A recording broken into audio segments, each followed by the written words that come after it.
ಅವಳ ಕೈಯಲ್ಲಿರೋದು proposal ring ಆದ್ರೆ ನನ್ ಕೈಯಲ್ಲಿರೋದೇನು?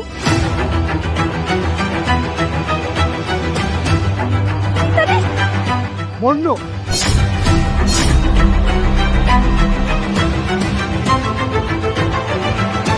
ತನಿಷ್, ಎಂತ ಕೆಲ್ಸ ಮಾಡ್ದೆ ನೀನು? ಪಾಪ ರಿಂಗ್ ಇದ್ದಿದ್ರೆ ಅವಳ ಖರ್ಚಿಗಾದ್ರೂ ಆಗಿರೋದು. ಅವ್ರ ಮನೆ ಪರಿಸ್ಥಿತಿ ನಿನಗ್ ಗೊತ್ತಿಲ್ಲ. ಒಂದಿದ್ರೆ ಒಂದಿರೋದಿಲ್ಲ. ಪಾಪ ನಯನ ಅಲ್ವಾ? ತಲೆನೋವೆಲ್ಲ ನಮ್ದು ಯಾಕ್ರಾದೆ? ಅದೇ ಬೇಕಿರೋದು ತನಿಷ್. ಅವ್ರ ಅಮ್ಮ ಅವ್ರ ಅಪ್ಪ ಬಿಟ್ಟೋಗಿರೋ ಹಳೆ ಫ್ಯಾಕ್ಟ್ರಿನಲ್ಲಿ ಚೀಪ್ ಆಗಿ ಚಕ್ಲಿ ನಿಪ್ಪಟ್ ಮಾಡ್ಕೊಂಡಿದ್ದಾಳೆ. ಅದಕ್ಕೆ ಅವಳು ದೊಡ್ಡ ಮನೆ ಹುಡುಗರ್ನ ಕಂಡ್ರೆ ಆರಾಮಾಗಿ ಪಟಾಯಿಸ್ಕೊಂಡು ಶ್ರೀಮಂತರಾಗ್ಬಿಡ್ಬೋದು ಅಂತ ಹೀಗೆಲ್ಲ ಮಾಡ್ತಿದ್ದಾಳೆ. ಇವಳನ್ನ ನನ್ ಕಸಿನ್ ಅನ್ನೋದಕ್ಕೂ ನನ್ಗೆ ನಾಚಿಕೆ ಆಗತ್ತೆ.